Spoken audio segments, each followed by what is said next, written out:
अस्सलाम वालेकुम वरहमतुल्लाहि वबरकातुहू। हाय दोस्तों, कैसे हैं आप सब? उम्मीद करता हूँ खैरियत से होंगे। मैं हूँ आपका लुकमान आज़मी। तो आज दोस्तों हम वक्फ बिल के बारे में बात करने वाले हैं।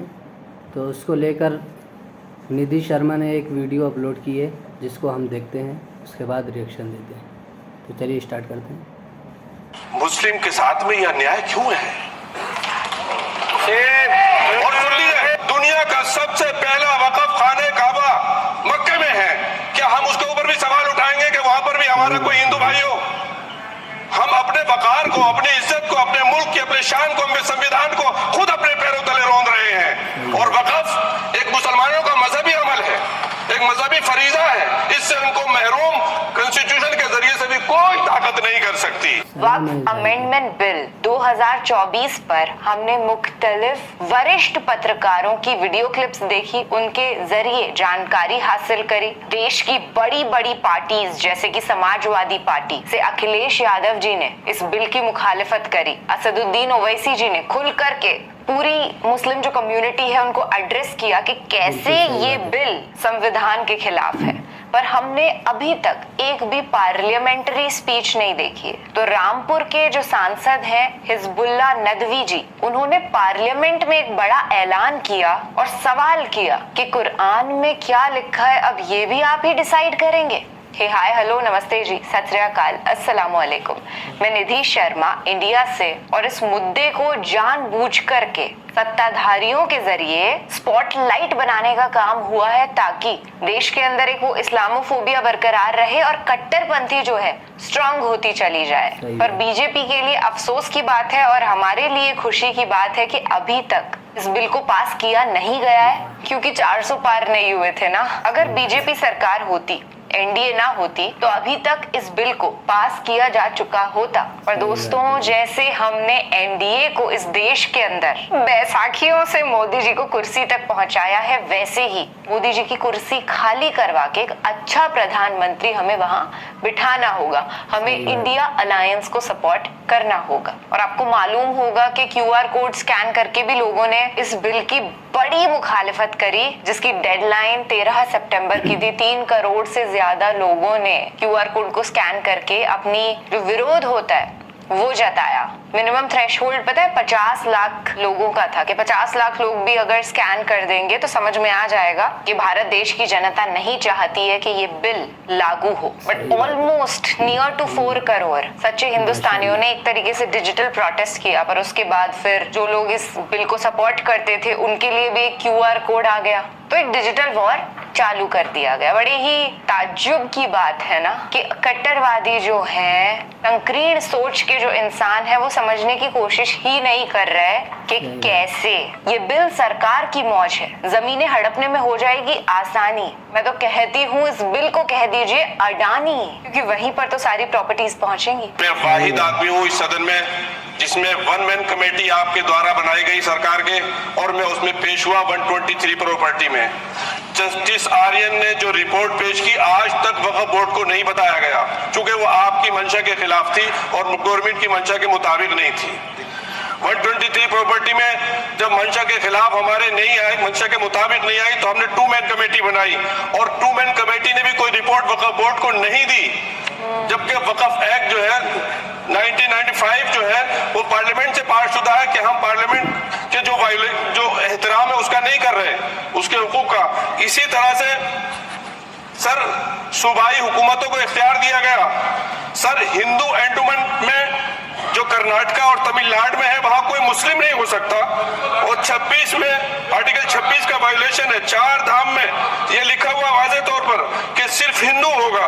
बिहार उड़ीसा में भी यही लिखा हुआ है। पंजाब हरियाणा में गुरुद्वारा प्रबंधक कमेटी में सिर्फ सिख होगा ओनली, और ये उनका अधिकार है जिसको माना गया है। लेकिन मुस्लिम के साथ में यह अन्याय क्यों है? सर मैं आपकी तवज्जो के चाहता हूँ, दुनिया का सबसे पहला वक़फ़ खाने काबा मक्के में है। क्या हम उसके ऊपर भी सवाल उठाएंगे कि वहां पर भी हमारा कोई हिंदू भाई हो?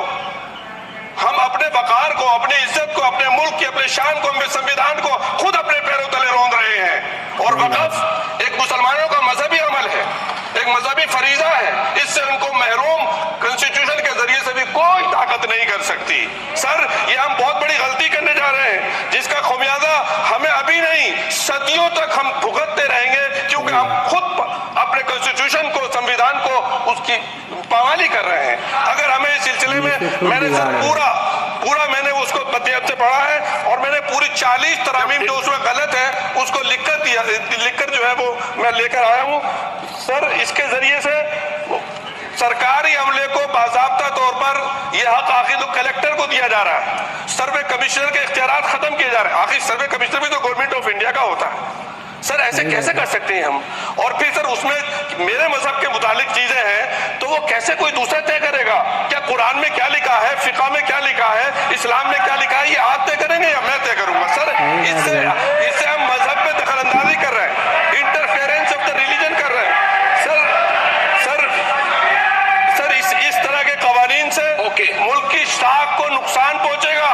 कॉन्स्टिट्यूशन की स्पिरिट हम खत्म कर देंगे, और अगर ये होगा तो कोई भी अकलियत, कोई भी माइनॉरिटी अपने आप को हिंदुस्तान में सेफ नहीं करेगी। पिछले दिनों ये भाई सिर्फ ये जो सरकार है ये सिर्फ हिंदू मुस्लिम में सिर्फ दुश्मनी फैलाना चाहती है और कुछ नहीं है। इनका काम ही है कि हिंदू मुस्लिम बस एक दूसरे से लड़ते रहें और इसका फ़ायदा हम उठाते रहें, कोई मेन मुद्दा इस पर ना बोल पाए। इनका मेन प्लान ये है कि जो नौकरी का है, शिक्षा का है, ये सारा मुद्दा कोई बोल ही ना पाए। जब इनको एक दूसरे में लड़ाते रहेंगे तो इनके पास टाइम ही कहाँ रहेगा कि हम शिक्षा पे या नौकरी पे या और किसी चीज़ पे हम बोल सकें। इनका मेन मुद्दा यही है भाई।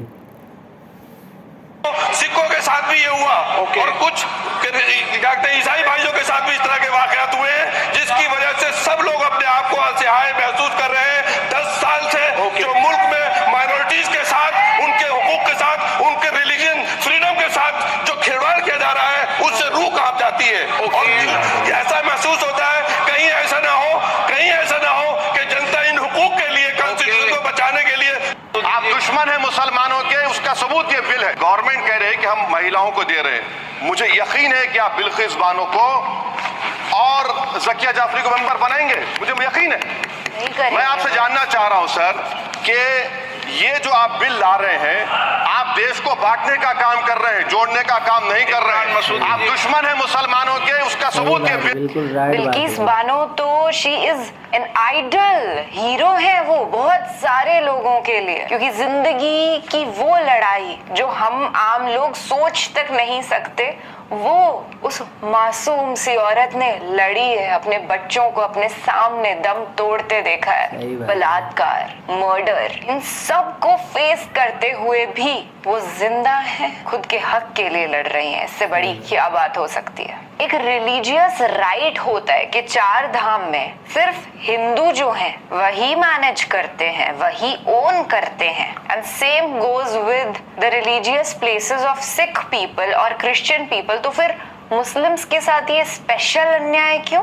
क्यों मुसलमानों की जमीनों पर, वक्फ बोर्ड की जमीनों पर हिंदू मेंबर भी साथ में इंक्लूड होगा? ये तो सरासर नाइंसाफी है। और पिछले 10 सालों में scheduled caste and scheduled tribe जो हमारे भाई बहन है ना, उनके ऊपर जुल्मों सितम बढ़ गए हैं। पता है, कास्टिज्म बहुत होने लगा है। जितनी भी माइनॉरिटीज हैं, they are suffering. Recently YouTube scroll करते हुए मेरे सामने एक वीडियो आया, देख के दिल दहल गया। 2 घंटे तक फोन उठाने की इच्छा नहीं करी। उसमें पता है क्या था? एक दलित बच्चे को some upper caste, so called upper caste मैं कहूंगी, वो झूठे चोरी के इल्जाम में फंसा के ले गए और रात को 1 बजे उसे अनड्रेस करवा के, सारे कपड़े उतरवा के डांस करवाया है। इंसानियत बिल्कुल खत्म हो चुकी है ऐसे हैवानों की। बच्चे के साथ एक ऐसा हादसा हो गया जो वो जिंदगी में कभी भूल नहीं सकता है। हीलिंग में बहुत टाइम लगेगा। आप बस मानसिकता को देखिए कि कितनी घटिया सोच है कि इस तरीके की हरकत कोई कर पाए। तो देश में ये नफरती लहरें जो चल रही हैं, ये बिल्कुल सख्त तरीके से बंद हो जानी चाहिए और वक्फ अमेंडमेंट बिल लागू नहीं होना चाहिए। जमीन अल्लाह के नाम की है, अल्लाह के काम में लग जानी चाहिए। That's it. ख्याल रखिएगा अपना और अपने सभी घर वालों का। खुश रहिएगा, महफूज रहिएगा, सच के साथ ऐसे ही डट कर खड़े रहिएगा। सत्यमेव जयते। जय हिंद। तो जैसा कि दोस्तों आपने वीडियो देख लिया है कंप्लीट, माशाल्लाह से निधि शर्मा ने कितनी अच्छी बात बताई है और बहुत सारी चीज़ें हमारे सामने पेश की है। तो इससे अंदाज़ा लग सकता है कि भाई अभी भी हम ये नहीं कह सकते हैं कि भाई हर हिंदू ख़राब है। बहुत सारे ऐसे हिंदू भाई हैं हमारे जो मुसलमान का बिल्कुल दिल खोल के सपोर्ट करते हैं।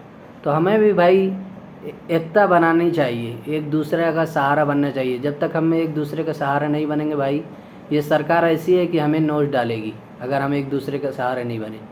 तो मिलते हैं दोस्तों अगले वीडियो में, तब तक के लिए अल्लाह हाफिज़। दोस्तों वीडियो पसंद आया तो वीडियो को लाइक कीजिएगा, शेयर कीजिएगा और प्यारा सा कमेंट कीजिएगा। अल्लाह हाफिज़।